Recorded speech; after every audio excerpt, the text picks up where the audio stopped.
సకల పరిశుద్ధులకును అధ్యక్షులకును పరిచారకులకును క్రీస్తు యేసు దాసులైన పౌలును తిమోతియును శుభమని చెప్పి వ్రాయున్నది. దేవునికి స్తోత్రం చెల్లిస్తున్నాము. ఈ కాన్ఫరెన్స్లో 2వ దినమున ఉదయకాల కూడికకు చేరి వచ్చున్నాం. ప్రభు తన దాసులను ఇరువురిని బలపరిచి ఇచ్చిన శ్రేష్టమైన సందేశములను బట్టి దేవునికి స్తోత్రం చెల్లిస్తున్నాం.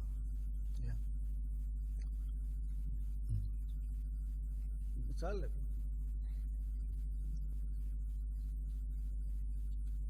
ప్రియులు, మరి థామ్సన్ బి థామస్ గారు పరిచారకులను గురించి చాలా విస్తృతంగా, చాలా వివరంగా, విపులంగా తెలియచేశారు.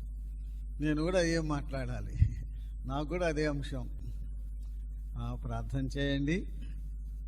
మరి ప్రియులు వెంకటేష్ బ్రదర్ పెద్దలు సువార్థికులకు మధ్య ఉన్న సంబంధం గురించి చెప్పారు. పెద్దలు సువార్థికులు ఐక్యంగా ఉంటే సంఘాలు వర్ధిల్లుతాయి. ఐక్యంగా ఉంటే సంఘాలు వర్ధిల్లుతాయి. క్లాషెస్ వస్తే, భేదాలు వస్తే సంఘాలు చాలా దెబ్బతినిపోతున్నాయి. ఐక్యంగా ఉందాం. ప్రేమ అనే బంధం చేత ఐక్యంగా ఉందాం. ఆత్మ ద్వారా ఐక్యత కాపాడుకుందాం. మన విలువలు, మన పౌరుషాలు, మన రోషాలు పక్కన పెట్టి ప్రభు కొరకు తగ్గించుకుందాం. ప్రభువుకు మహిమ తీసుకొద్దాం. సంఘాల క్షేమం కొరకు ప్రయాసపడదాం. సంఘాల క్షేమం కొరకు ఎంతైనా తగ్గించుకుందాం. దేవునికి స్తోత్రం చెల్లిస్తున్నాము. ఫిలిప్పీ సంఘమునకు వచ్చి పౌలు మొదటి వచనములో చూడండి, ఫిలిప్పీలో ఉన్న క్రీస్తు యేసునందున్న సకల పరిశుద్ధులు, అధ్యక్షులు, పరిచారకులు, ఆ యొక్క సంఘములో వివిధమైన ప్రజలను పౌలు భక్తుడు తెలియచేస్తున్నాడు. ఒకటి పరిశుద్ధులు. దానికంటే ముందుగా ఇంకొక మాట చెప్పుకుందాం.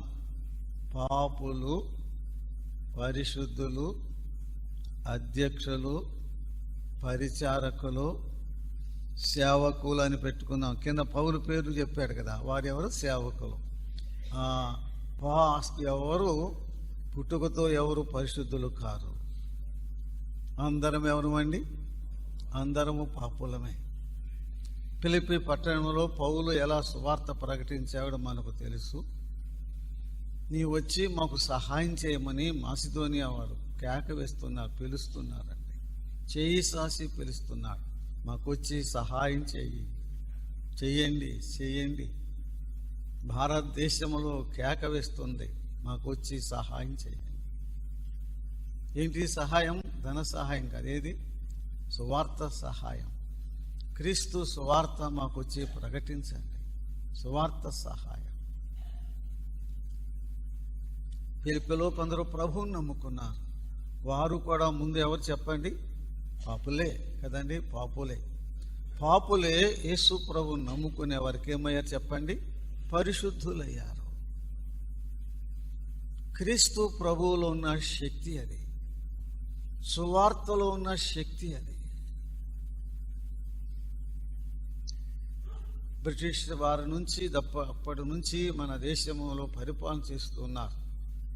బ్రిటిష్ వాళ్ళు, మన వాళ్ళు, అంతకుముందు మౌలలు అంతా చేశారు. కానీ పాపుల్ని పరిశుద్ధులుగా మార్చిన వాడు ఎవడు లేడు. క్రీస్తు ప్రభు యొక్క సువార్త తీసుకొచ్చారు మిషనరీలు. పాపులు ఏమయ్యారండి? చెప్పండి. పాపులు ఏమయ్యారు? పరిశుద్ధులయ్యారు. యేసు రక్తం ప్రతి పాపం నుండి పవిత్రపరిచింది. దేవునికి స్తోత్రం చెల్లిస్తున్నాం. ఈ పరిశుద్ధులే సంఘంగా ఏర్పడ్డారు. ఆ పరిశుద్ధుల్లో నుంచే బిషప్పులు వచ్చారు, అధ్యక్షులు వచ్చారు కదండి, పెద్దలు. ఆ పరిశుద్ధులే కొంతమంది ఏమయ్యారు? పెద్దలు. ఆ పరిశుద్ధులే కొంతమంది ఏమయ్యారు? పరిచారకులు. ఆ పరిశుద్ధులే కొంతమంది ఏమయ్యారు? సేవకులు. ఏమయ్యారు చెప్పండి? సేవకులు. పాపులే అందరూ. వారు క్రీస్తు ప్రభువుని నమ్ముకొనుట ద్వారా నమ్మిన వారందరూ ఏమయ్యారు? పరిశుద్ధులు అయ్యారు. ఈ పరిశుద్ధులలో నుండి కొందరు అధ్యక్షులుగా, కొందరు పరిచారకులుగా, కొందరు సేవకులుగా మనం చూస్తున్నాం. ఇదంతా మనం ఎరిగిన సత్యమే. అయితే ఇంకొక మాట అక్కడ ఉండాలి, అంటే అక్కడ సంబంధం లేదులే, నేను చెప్తున్నా. యాజకులు అనే మాట ఉంటే ఇంక చాలా బాగుండేదండి. ఈ పరిశుద్ధులందరూ ఎవరండి చెప్పండి? అందరు. ఇక పరిశుద్ధులందరూ ఎవరు? మనమందరం యాజకులమే. ఈ యొక్క యేసు ప్రభువుని నమ్ముకున్న వారంతా యాజకులు అని ఆ గొప్ప అమూల్యమైన సత్యమును తీసుకువచ్చింది, బయలుపరిచింది బ్రదర్ని వారండి. బ్రదర్ని వారే. పరిశుద్ధులందరూ యాజకులేని ఆ సత్యాన్ని తీసుకొచ్చింది బ్రదర్ని వారు. దేవునికి స్తోత్రం చెల్లిస్తున్నాము. పరిచారకులు. పౌలు కూడా తన గురించి పరిచారకుడునని చాలా చెప్పుకున్నాడండి. పరిచారకుని గురించి చాలా వివరంగా చెప్పారు కాబట్టి నేను త్వరగా వెళ్ళిపోతున్నా. కొలసీలకు రాసిన పత్రిక త్వరగా చదివి సహాయం. కొలసీలకు రాసిన పత్రిక 1వ అధ్యాయము 23వ వచనం. 1:23. ఆ వచనం తన కింద ఉంటుంది చూడండి. చదువయ్య.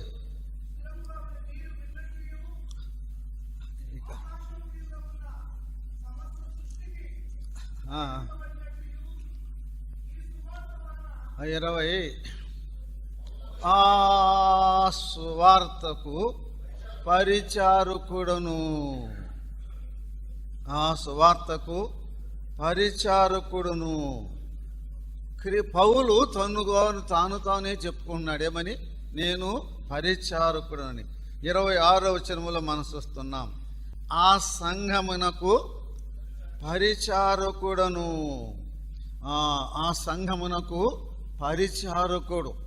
పాపులలో ప్రధాన పాపి అయిన వాడు యేసు ప్రభువును నమ్ముకొనుట ద్వారా పరిశుద్ధుడయ్యాడు. పరిశుద్ధుడైన వాడు సువార్తకు ఏమయ్యాడండి? పరిచారకుడయ్యాడు. సువార్తకే కాదు, సంఘమునకు ఏమయ్యాడండి? సంఘమునకు పరిచారకుడయ్యాడు. కొరింథీయులకు రాసిన 2వ పత్రిక 11వ అధ్యాయము 23వ వచనం అండి.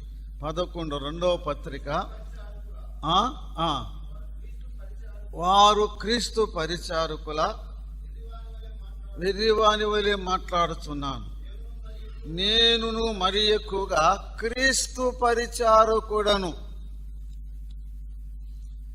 ఒకటి సువార్తకు పరిచారకుడునన్నాడు. రెండవది సంఘమునకు పరిచారకుడునన్నాడు. మూడవది క్రీస్తుకు పరిచారకుడునన్నాడు. ఎఫెసీయులకు రాసిన పత్రిక 3వ అధ్యాయం 3వ అధ్యాయము 7లో కూడా నేను ఆ సువార్తకు పరిచారకుడునని పౌలు భక్తుడు చెప్పినట్లుగా మనం చూస్తున్నామండి. పరిచారకుడని పిలిపించుకోవటానికి మన ప్రభు ఏమాత్రం సిగ్గుపడినవాడు కాదు. మనుష్య కుమారుడు పరిచర్య చేయుటకు రాలేదు కానీ, పరిచర్య చేయించుకోవటానికి రాలేదు కానీ, పరిచర్య చేయుటకును అనేకులకు విమోచన క్రయధనముగా తన ప్రాణము పెట్టడానికి క్రీస్తు ప్రభు వచ్చినట్లుగా ఆయనే తెలియచేశాడు. మన ప్రభువే గొప్ప పరిచారకుడు. ఎంత పరిచారకుడు? శిష్యులు పాదములు కడిగంత పరిచారకుడు. పరిచారకుడును అనే మాట ఇది తక్కువది అనుకుంటున్నారు.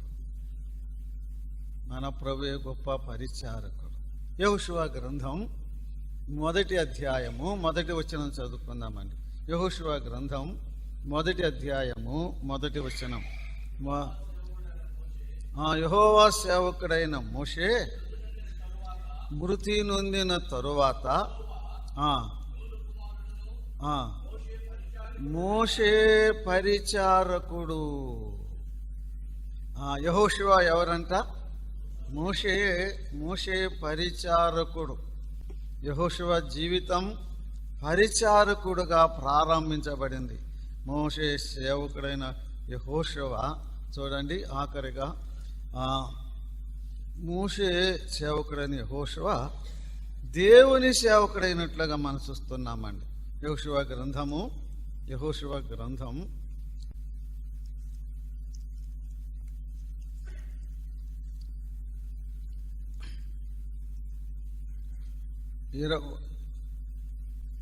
24వ అధ్యాయము 29వ వచనమండి. 24, 29 అండి. ఈ సంగతులు జరిగిన తరువాత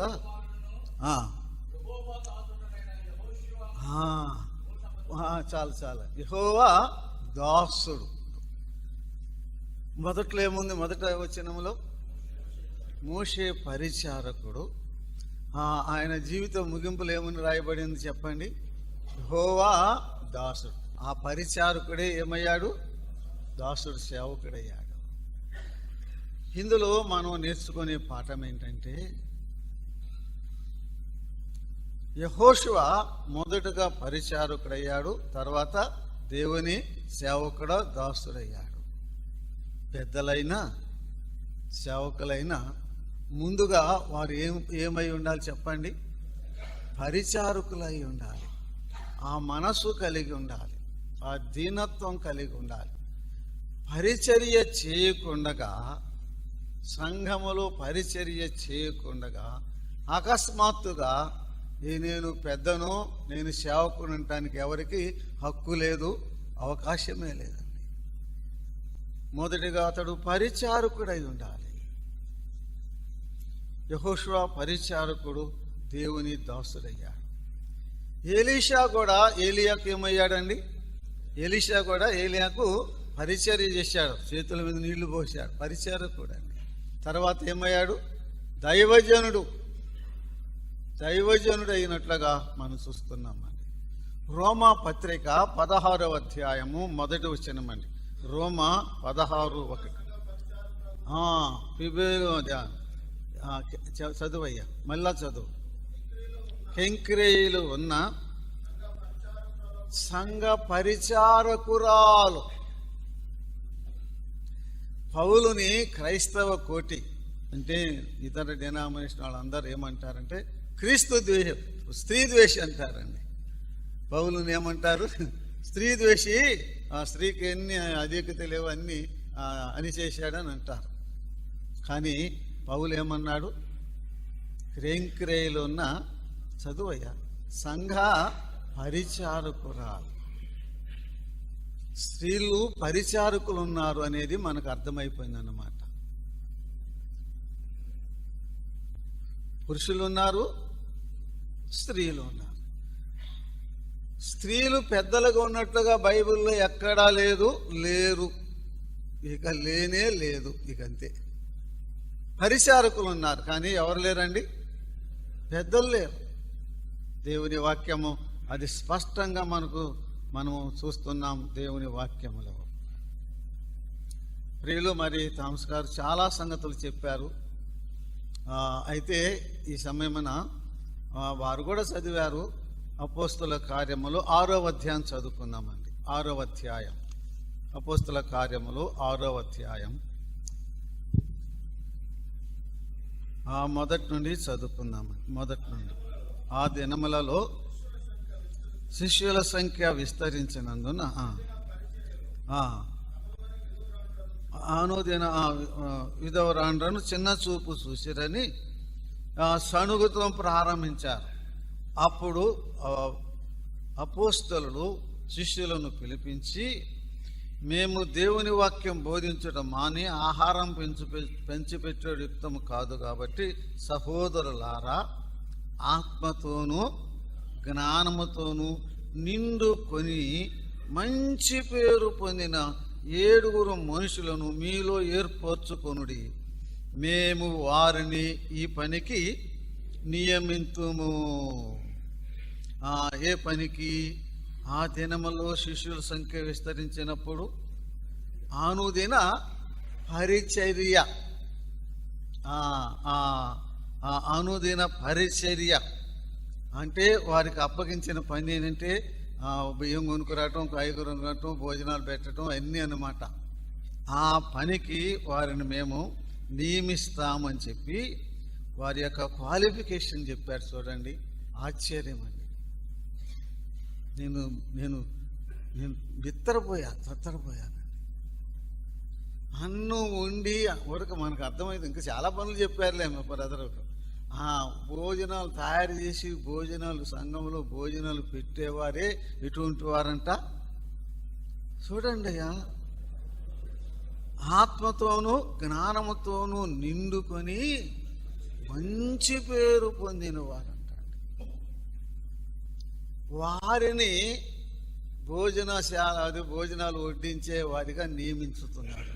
ఆది సంఘం వారి స్టాండర్డ్ చూడండి ఎంత గొప్పదో. తిమోతి పత్రికలో తిమోతి పత్రికలో రాశాడు, వారిని పరీక్ష చేయాలని చెప్పాడు కదండి. ఎంత అసలు ఆ మాటలు నేను వివరించలేను. ఆత్మతోనూ జ్ఞానంతోనూ నిండుకొని మంచి పేరు పొందిన మనుషులను మీలో ఏర్పరచుకోండి. అలాగైతే ఆ పరిచర్య కూడా ఎంతో గొప్పది అని దాన్ని బట్టి మనకు అర్థమవుతుంది. మనుషుల దృష్టిలో అది తక్కువైందేమో కానీ దేవుని దృష్టిలో పరిచర్య కూడా చెప్పండి, పరిచర్య కూడా గొప్పదే. రేపు ప్రభువు బహుమానాలు సువార్థికులకైనా పెద్దలకైనా పరిచారకులకి ఇవ్వడా? అసలు ఎవరికేమో ఎంత పెద్ద బహుమానం వస్తుందో తెలియదండి. పెద్ద సువార్థికుడు పొందలేనంత బహుమానం పరిచారకుడే పొందవచ్చు. చాలా అవకాశం ఉంది. There is much possibilities there. దీనిని పరిచర్యను చిన్నగా తేలిగ్గా అది హీనమైన దానిగా ఎంచొద్దు. ఓడుస్తున్నావా? నా ప్రభు పని, సంతోషంగా చేయి, సనుగుతూ కాదు. భోజనం కడుగుతున్నావా? సంతోషంగా చేయి, నా ప్రభు పని, నీ వ్యర్థం కాదు. కష్టపడుతున్నావా? చెమట కారుస్తున్నావా? సంతోషంగా చేయి, ఇది నా ప్రభు పని, నా ప్రభు కొరకు. ఆశ్చర్యమైన బహుమానం మనకు తెలియదు ఆ రోజు ఏ ప్రభు ఏమిస్తాడు. నీకు అప్పగించిన పని నమ్మకంగా చేయి, అంతే ఆయనకు అడుగుతుంది. ఎంత పని నమ్మకంగా చేయి. దేవునికి స్తోత్రం చెల్లిస్తున్నాము. ఈ సందర్భంగా మొదటి పరిచారకుడు, సంఘములో మొదటి పరిచారకుడు ఎవరండి? అక్కడ చదువుతున్నాం కదా, ఎక్కడే చూడండి. అయితే మేము చూడండి, ఈ మాట జన సమూహం అంతటికి ఇష్టమైన వారు విశ్వాసముతోనూ పరిశుద్ధాత్మతోనూ నిండు కొనిన వాడైన 7 మనుషులను అన్నాడు కదండి. ఆ 7 మొదట ఆయన ఎవరండి? స్టెఫన్. అలాగైతే ద ఫస్ట్ డీకన్ ఎవరు? అలాగైతే మొదటి పరిచారకుడు. మీకు అనుమానం వచ్చిందైంది. 7 మొదటి వారే. ఆ 7 కూడా మొదటి వాడు ఎవరు? ఆ 7 కూడా మొదటి వాడు స్టెఫన్.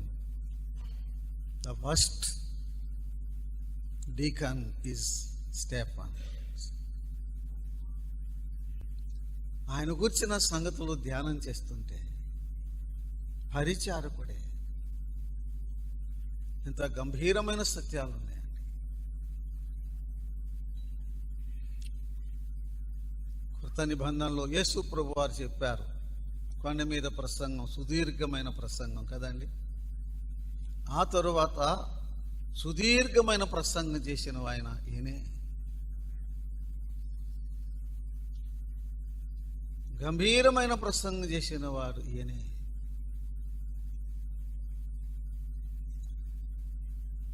పరిచారకుడుగా ఉండి హతసాక్షి అయిన వాడు కూడా ఈయనే.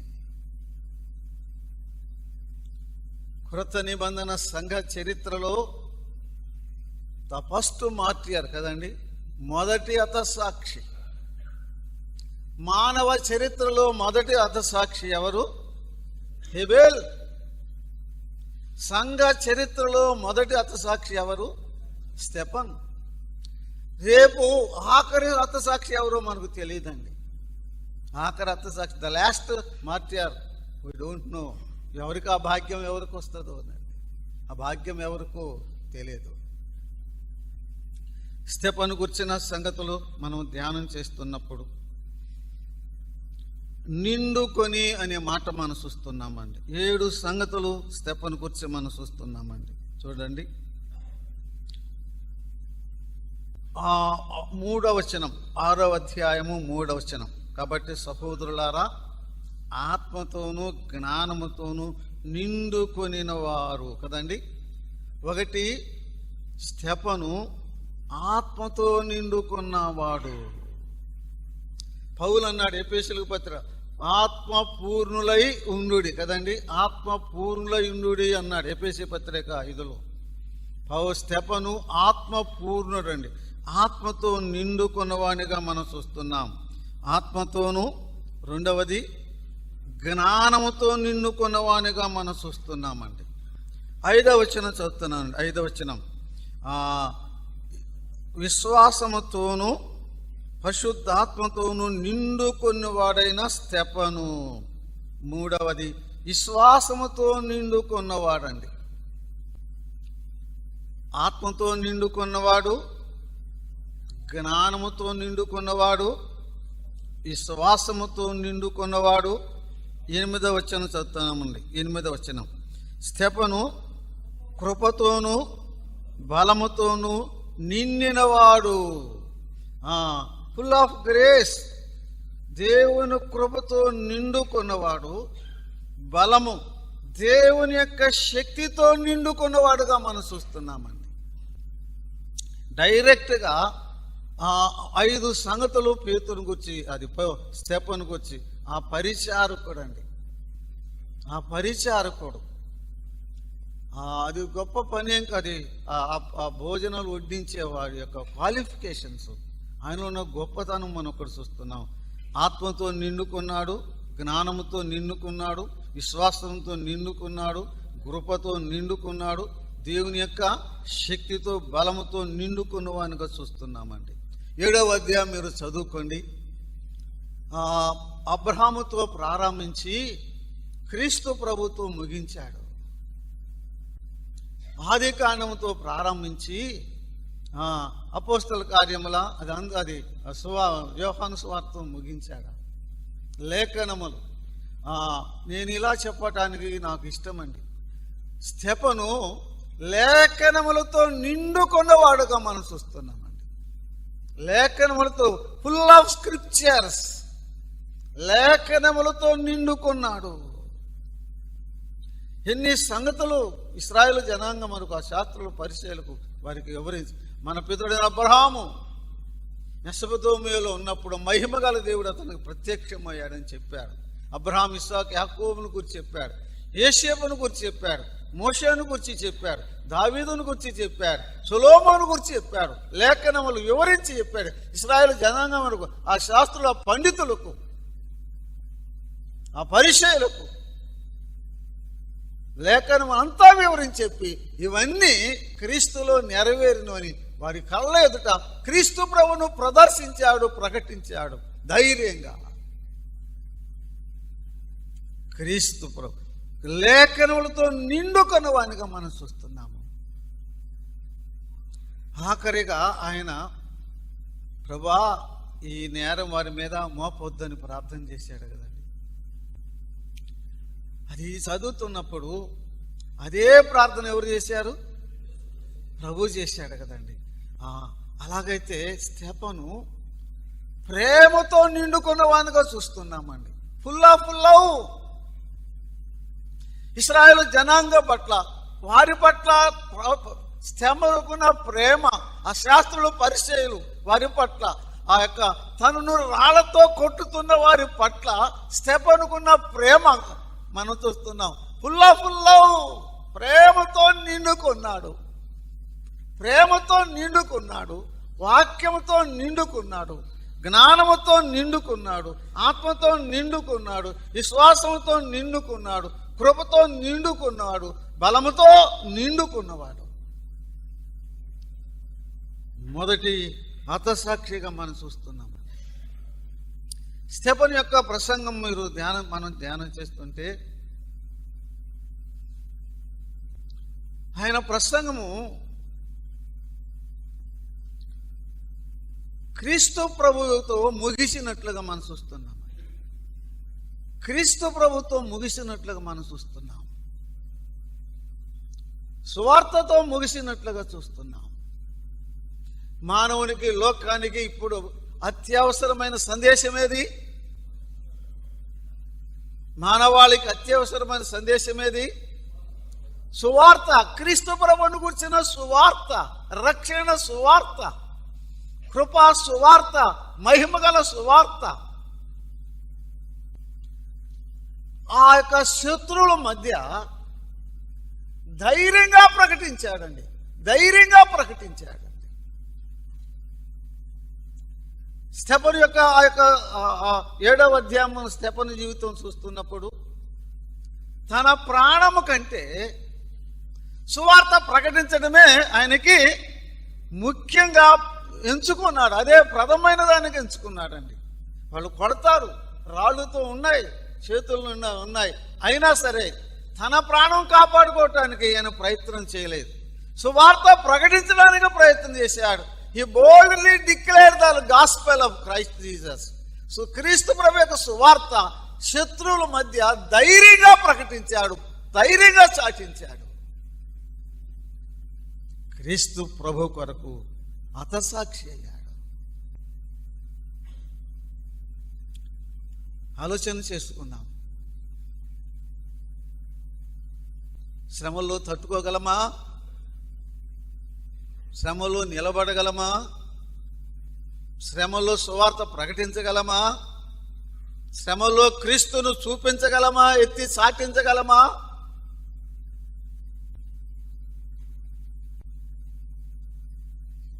ఆయన జీవితమే మనకు గొప్ప సవాలుగా మనం చూస్తున్నాం. త్వరగా 2-3 మాటలు చెప్పి నేను ప్రార్థన చేస్తా. స్టెఫను యొక్క మరణం చాలా విశేషమైనది, చాలా అమూల్యమైనదండి. అది it is A martyrs death కదా. అది ఒక హతసాక్షి యొక్క మరణం. ఏ మరణం అండి? అది హతసాక్షి యొక్క మరణముగా మనం చూస్తున్నామండి. చూడండి 60వ వచనం, 7:60. అతడు మోకాళ్ళుని, ప్రభువా వారి మీద ఈ పాపం మోపకమని గొప్ప శబ్దముతో పలికేను. ఈ మాట పలికి నిద్రించాను. సౌలు అతని సావుకు సమ్మతించాను. అతడు మోకాళ్ళుని. అది ఏ మరణం అండి? హతసాక్షి అయిన మరణమేలే. ఇప్పుడు చదివే కదా, అది మోకాళ్ళ మీద మరణం. ఏ డెత్ ఆన్ నీస్. మోకాళ్ళ మీద మరణించాడండి. మోకాళ్ళ మీద మరణించినట్లుగా చూస్తున్నాం. ఆహా, చివరిలో మాట ఎంత గంభీరమైనది చూడండి. ఈ మాట పలికి ఏమయ్యాడు చెప్పండి? నిద్రించాను. నిద్రించాను. చనిపోయిన అనలేదు, పరిశుద్ధాత్ముడు రాయించలేదు. ఏమయ్యాడు? నిద్రించాను. It is a hopeful death. It is a hopeful. నిద్రించానంటే అర్థం ఏంటి? ఆయనకు ఒక నిరీక్షణ ఉంది. ఏమని? నా మటుకైతే బ్రతుకుట క్రీస్తే, చావైతే లాభం. ఎందుకు చావు? ఎందుకు లాభం అయ్యా? పౌలున్నాడు, నేను వెడలిపోయి, చెప్పండి ఎందుకు లాభం? నేను వెడలిపోయి క్రీస్తులో ఉంటా. ఇప్పుడు ఈ యొక్క నిద్రించనని పరిశుద్ధాత్ముడు లూకా ద్వారా స్పష్టంగా రాయించాడు. నిద్రించనంటే ఎప్పుడు ఒకసారి ఏమవుతాడు? చెప్పరేమండి? నిద్రించనంటే ఎప్పుడు ఒకసారి ఏమవ్వాలి? లేస్తాడు. నిద్రించను. ఆ యొక్క నిరీక్షణ, నా ప్రభువా నీ కొరకు హతసాక్షిని అవుతున్నా, అయినా నేను చనిపోయినా ఏమవుతాను? నిద్ర నేను నన్ను లేపుతావు, నన్ను లేపుతావు. లాజరు చనిపోయినప్పుడు మన స్నేహితుడు నిద్రించుతున్నాడు, లేపుదామన్నాడు కదా, అనలేదా? ఆ మాట ఇక్కడ అన్వయించుకుందామంతే. అతడు నిద్రించాడంటే ఒకరోజు ప్రభు వచ్చి ఏం చేస్తాడు చెప్పండి? ఒకరోజు ప్రభు వచ్చి లేపుతాడు. It is a hopeful death, it is a blessed death. అది శుభప్రదమైన మరణం అండి. నిద్రించినోడు ఎప్పుడో ఒకసారి తప్పక లేస్తాడు. అందుకే ఆ విశ్వాసముతో స్తెఫను గంభీరంగా, మీరు నన్ను కట్టినా చంపినా, మీరు నన్ను చంపుతారు కానీ నా ప్రభు ఏం చేస్తాడు? నన్ను లేపుతాడు, నన్ను బతికిస్తాడు, నా ప్రభుతో ఉంటా. ఆ నిరీక్షణతో కూడిన ఆ మరణముగా మనం చూస్తున్నామండి. అంతేకాదు,